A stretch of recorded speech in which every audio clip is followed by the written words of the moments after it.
and silence through the night. What a thrill. I'm searching and I'll melt into you. What a fear in my heart, but you're so supreme.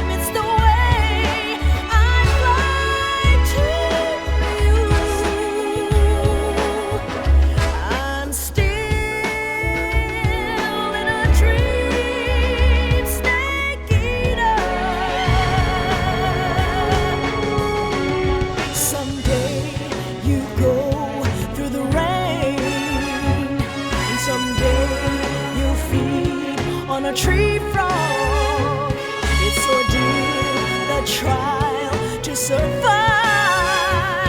For the day we see new light, I give my life, not for honor, but for you. In my time,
After the end of World War II, the world was split into two, East and West.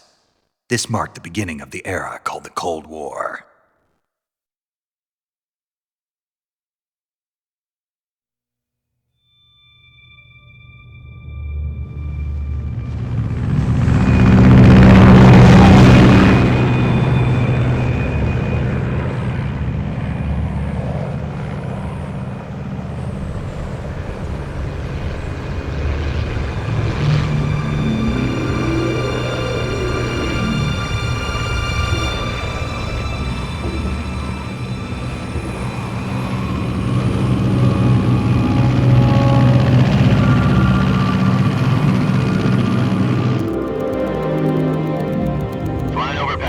Altitude 30,000 feet. Approaching Soviet airspace. 20 minutes to drop off. Commencing internal depressurization. Equipment check. Arm main parachute. All right. You ready to go? Drop zone still showing a high pressure mass. Cav okay. Good. We've got high visibility.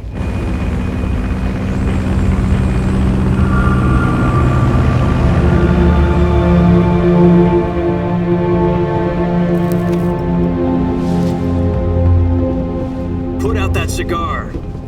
Connecting oxygen hose to interior connector. Put on your mask.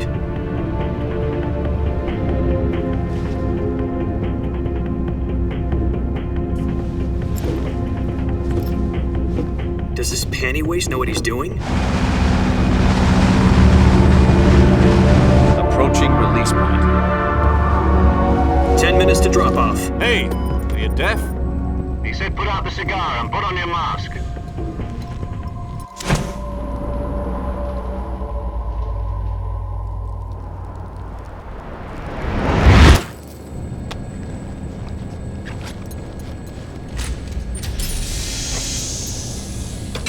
Depressurization complete. Checking oxygen supply. 6 minutes to drop off. Opening rear hatch.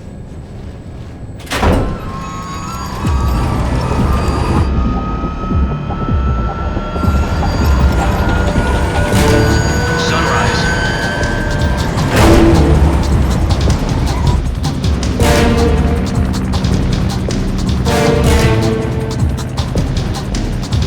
External temperature minus 46 degrees Celsius. 2 minutes to drop off. Stand up. You'll be falling at 130 miles per hour. Try not to get frostbite from the wind chill. 1 minute to drop off. Move to the rear. Activate bailout model. This is one for the history books. The world's first halo jump. 10 seconds to drop off. Stand by. Status okay. All green. Prepare for drop-off. Countdown. 5, 4, 3, 2, 1. Spread your wings And fly. God be with you.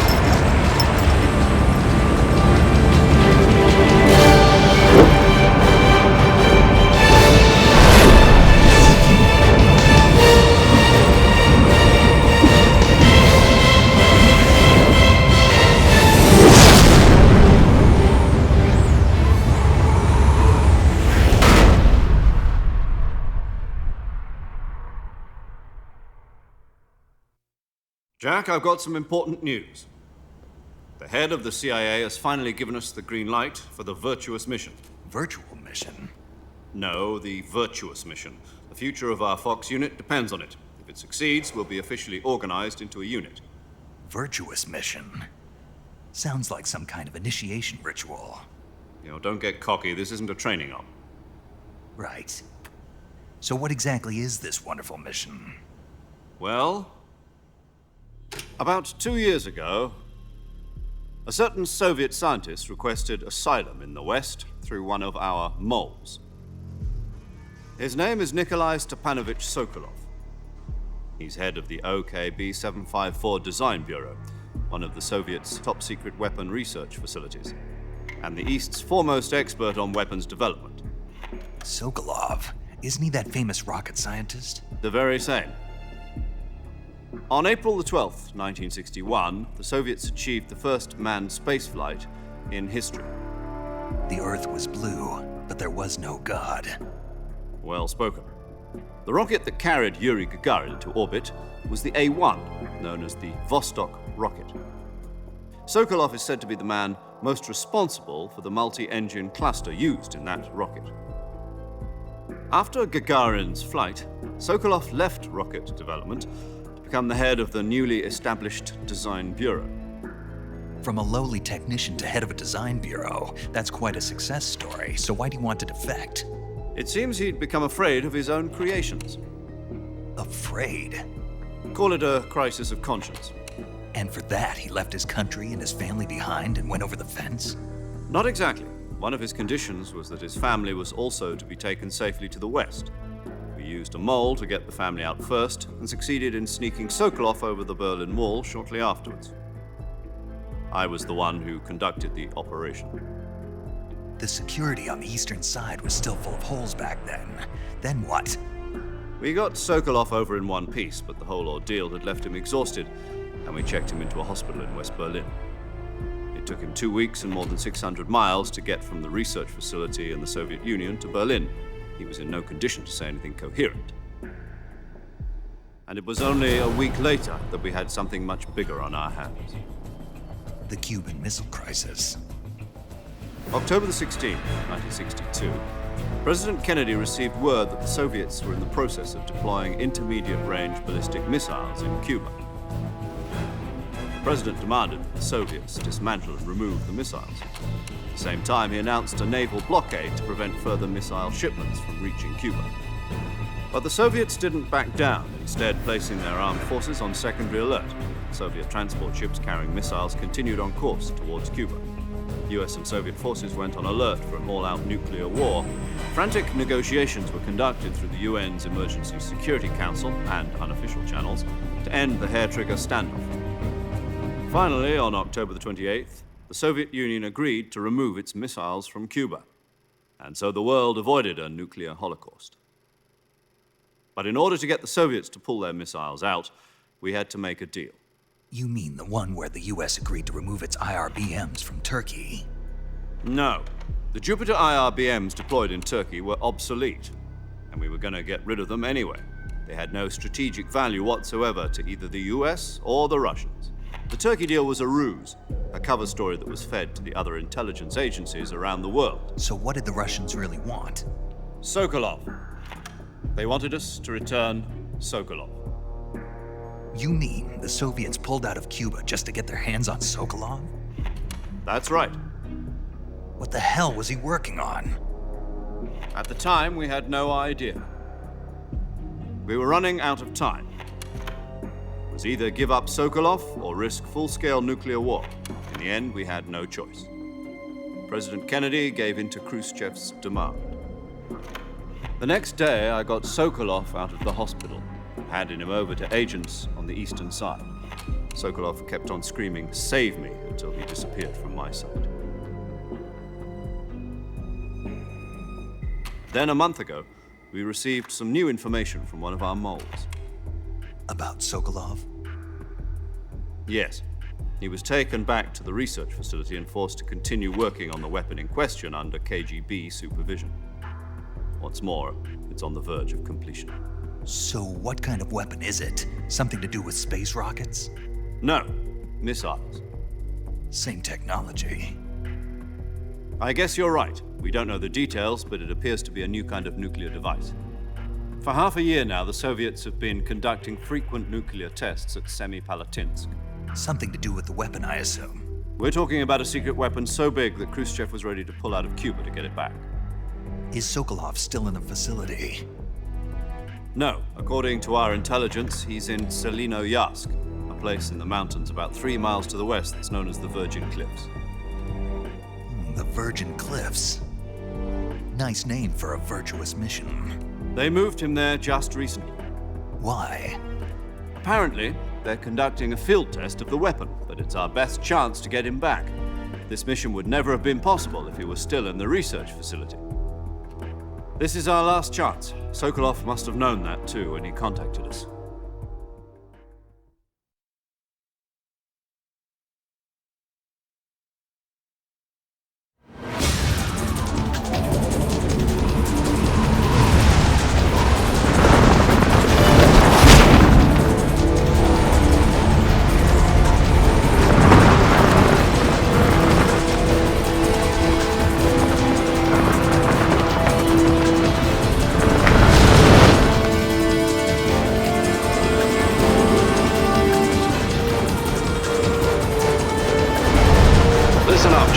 Your mission is to infiltrate Selinoyarsk in the Soviet mountains, ensure the safety of Sokolov, and bring him back to the west.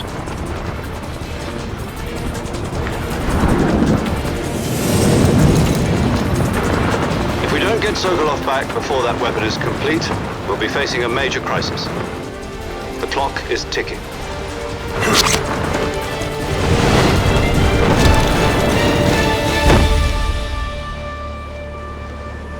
Once we've confirmed the rescue of Sokolov, stand by at the recovery point. A recovery balloon will be dropped at that point. Helium will be pumped into the balloon to inflate it. The process takes about 20 minutes. Once it's complete, the gunship's arm will latch onto the balloon and pull it up. The Fulton surface-to-air recovery system. I'm familiar with the theory. Take it easy. It's been combat-proven. Do you think Sokolov is up to it? The shock will be less than during a parachute jump, and the arm can handle up to 500 pounds. So you're planning on going over the border in a single combat talent? She's equipped with two 6-barrel 20mm Vulcan cannons, as well as two 40mm machine guns. Sounds like she could hold her own against a battalion of tanks. Even with the fuel in the reserve tank, we're facing a 4-hour time limit. If all goes well, it shouldn't take more than a few hours. Home in time for dinner. But if anything goes wrong, you'll be eating dinner, breakfast, and all the rest of your meals in the jungle.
What's wrong?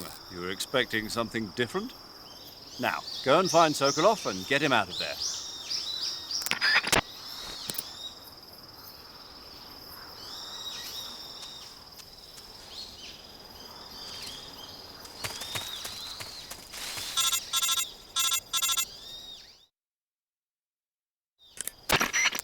Do you copy? You're already in enemy territory, and somebody might be listening in. From here on out, we'll be using code names to refer to each other. Your code name for this mission will be Naked Snake. I'll be referring to you as Snake from now on. You're not to mention your real name. Snake? Well, you don't like snakes? What do you mean? Well, you've eaten one before, haven't you? In survival training. I'm glad to hear that. I don't know if I'd ever order one in a restaurant, but... Be careful, you might not have a choice. What about you, Major? What should I call you? Let's see. I'll be Tom. Call me Major Tom. Oh, and Snake. Yeah, The crew isn't watching anymore. You can take off the disguise now. good idea. This isn't right. Time for the snake to shed his skin.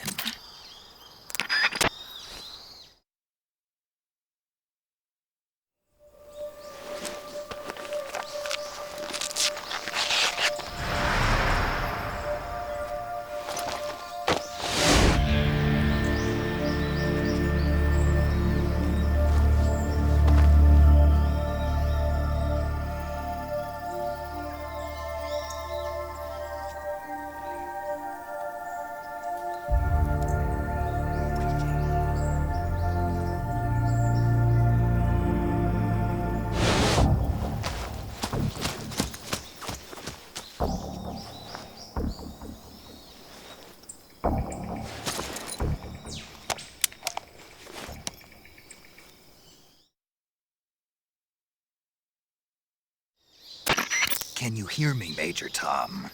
This is Snake. Kept you waiting, huh? This will be a sneaking mission. You must not be seen by the enemy. You must leave no trace of your presence. Is that clear? This kind of infiltration is the Fox unit's speciality. In other words, weapons and equipment are procured on site. That goes for food as well. You're completely naked, just as your name implies. Great. Now I see why you asked me if I like snakes. I suppose calling me Snake was your idea of a joke, too. No, there's a good reason for that. I'll tell you later when the time is right. Gotcha. Getting back to the subject, how exactly am I supposed to feed myself? You've been issued a knife and a tranquilizer gun. Use them to hunt for food. You'll also find some medical supplies in your backpack. Yeah, about the backpack. I lost it in a tree on the way down. I see. Well, you'd better go back and get it then. You know where it is? No problem. I can see it from here. It's stuck on a branch. To climb a tree, stand in front of a tree that's covered in ivy and press the action button. I'll be monitoring your progress over the radio. We can't risk violating Soviet airspace, but I'll be in the gunship. My frequency is 140.85. I'll give you a call if I need to talk to you. If you need to talk to me, use the send function. Okay, Snake, go get your backpack.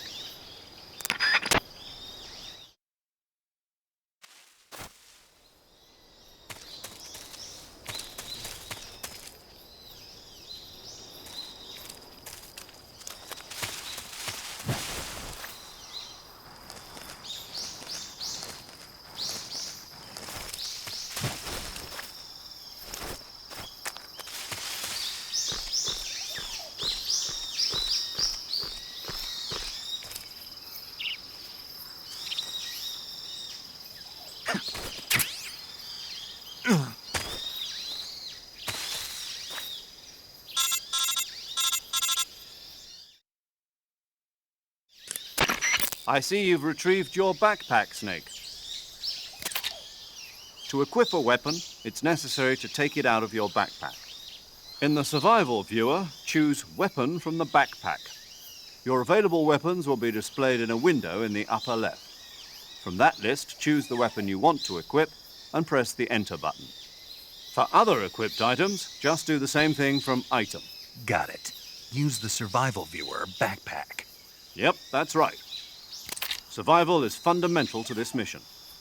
After you've been out in the field for a while, your stamina will start to drop. If your stamina gets too low, it'll affect your performance. You won't be able to shoot accurately, for example, and your wounds won't heal as smoothly. Keep an eye on your stamina so you don't run out. To recover lost stamina, you can hunt for local flora and fauna. You can use either your tranquilizer gun or your knife to hunt. My only weapon is a Mark 22 Hush Puppy tranquilizer gun? That's right. It's been fitted with its own suppressor. However, the suppressor will deteriorate every time you fire. Once its durability reaches 0, the noise suppression effect will be gone. So don't get too trigger-happy with it. The suppressor's durability is shown in the icon. Any weapons and equipment beyond what you're carrying now, you'll have to find as you go. I have to find my own weapons and equipment? Whose crazy idea was this, anyway? Solo covert actions are standard Fox operating procedure. You can't leave any traces of your presence. No weapons, equipment, footprints, sweat, or bodily waste.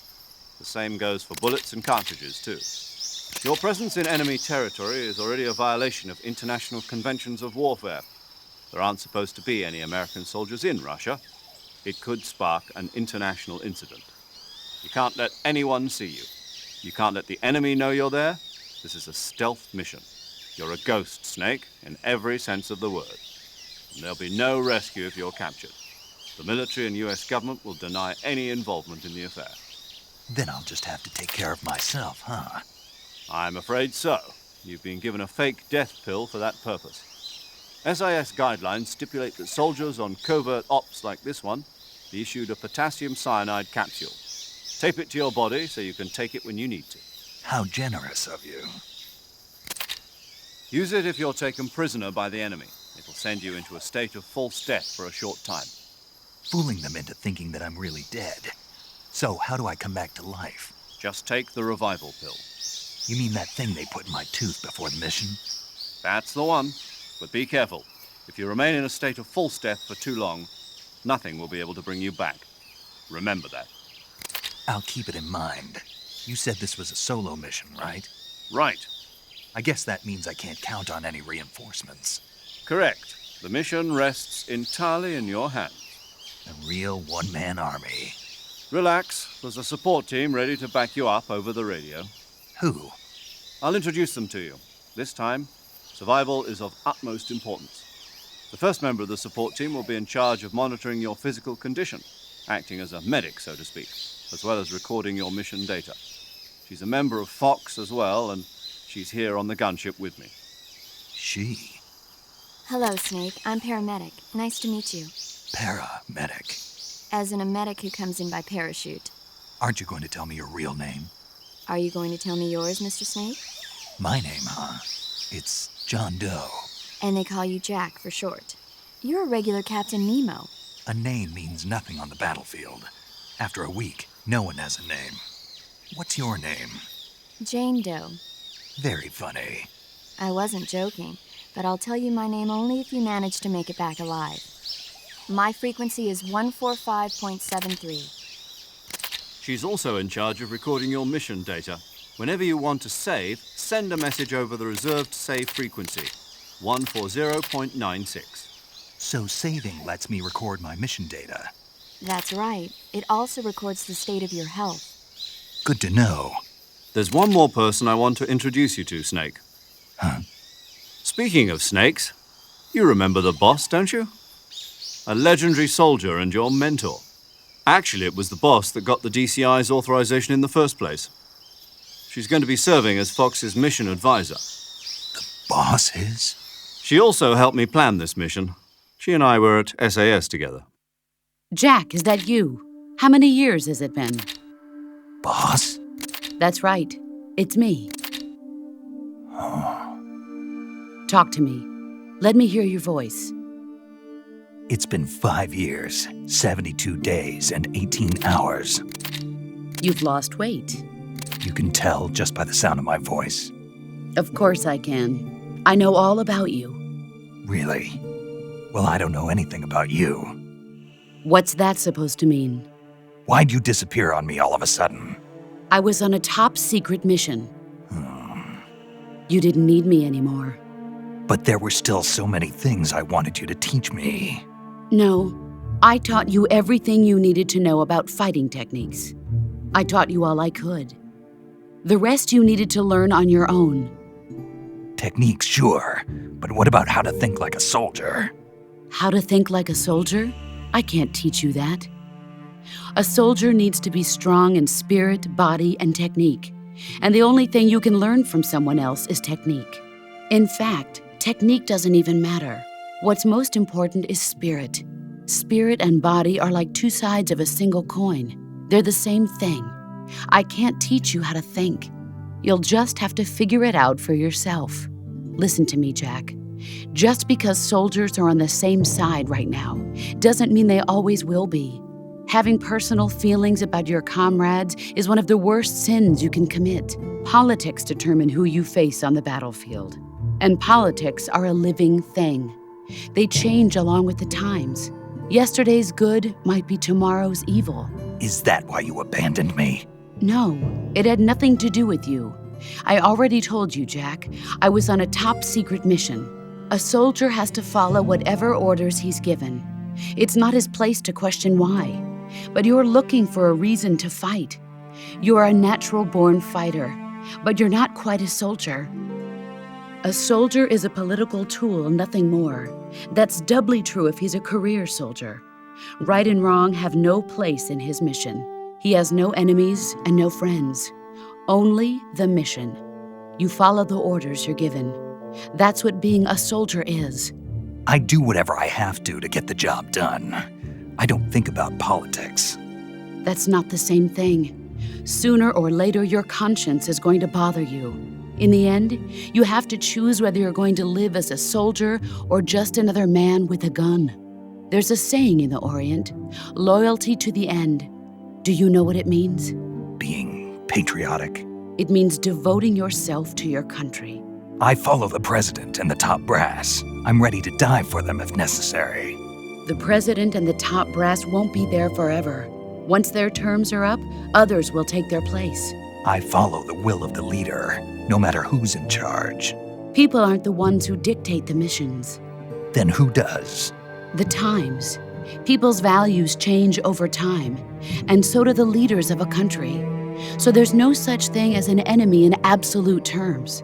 The enemies we fight are only enemies in relative terms, constantly changing with the times.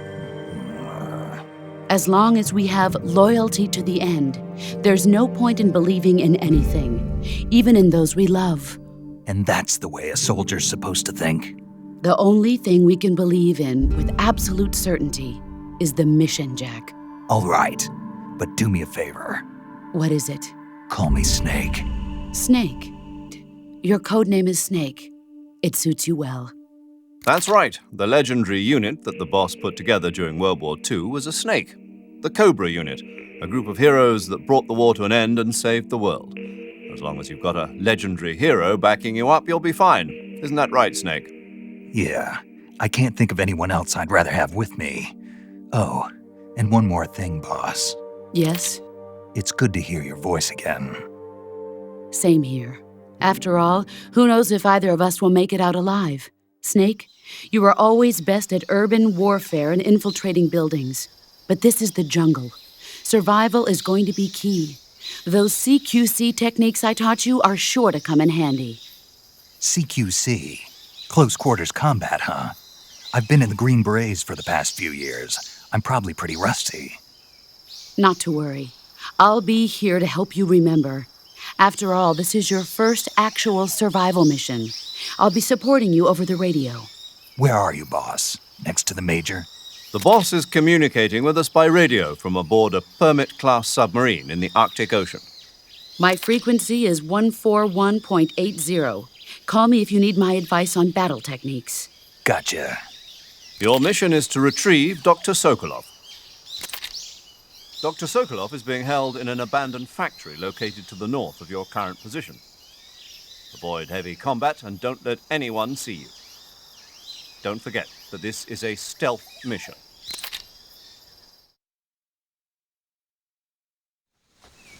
Snake, try to remember some of the basics of CQC.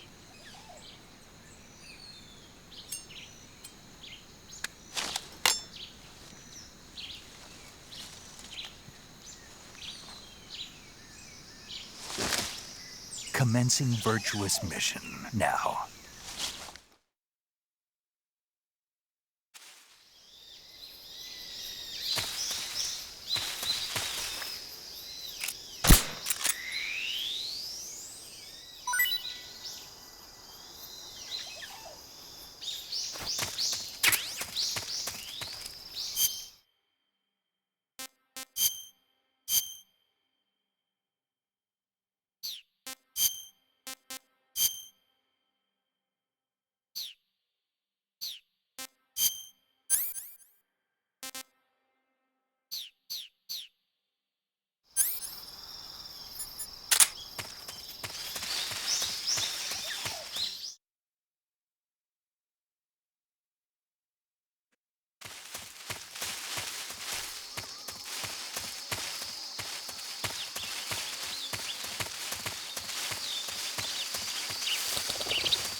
Major, I've spotted 2 enemy soldiers.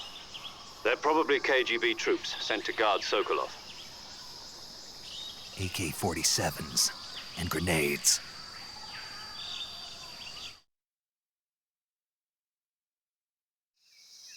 Snake, your presence in Soviet territory is already a violation of international law. We can't let the Kremlin find out that the CIA and the American government are involved. Contact with the enemy is strictly prohibited. Don't engage them in battle either. This is a stealth mission. Got that? The Major is right. The point of this mission is to sneak through the jungle without being seen. The success of the mission depends on how well you use your camouflage. Change your camouflage by selecting Camouflage from the Survival Viewer. The Uniform option lets you pick your uniform, while the Face option lets you change your face paint. Choosing camouflage that blends in with your surroundings will help you conceal yourself more effectively. Also, don't forget that anything that moves will stand out in the jungle. If you just stand up and run around like an idiot, you're bound to be spotted.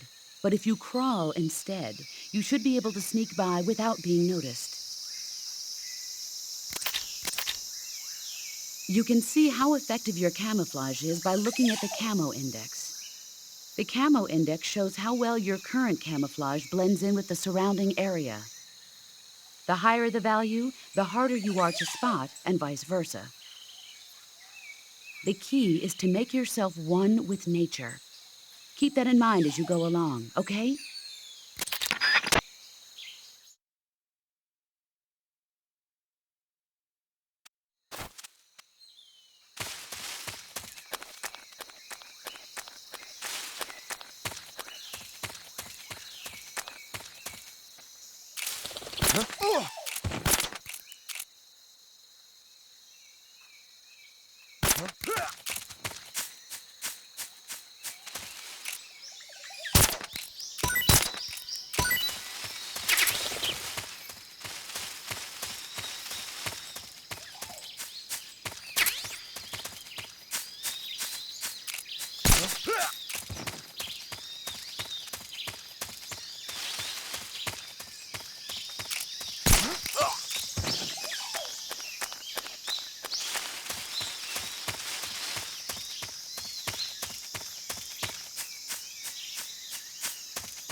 Major, I've reached the abandoned factory where Sokolov is supposedly being held. This place is a dump.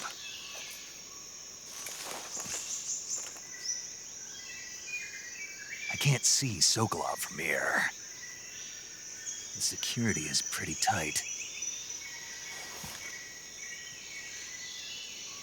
There are sentries posted around the perimeter.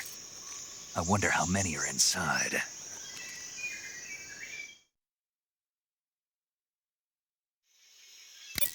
Your objective, Sokolov, is inside the factory. They should be holding him in a room in the northeast section. Northeast section. Got it. Be careful. Your mission is to bring Sokolov back alive. He must not be exposed to any kind of danger. Do not approach Sokolov while in the alert phase. Right. Oh, and one more thing, Snake. You mean there's more? No, it's just that when you get to Sokolov, I want you to tell him something from me. And that is? Sorry for being so late. Is that all? Yes. Understood. Beginning my approach to the target.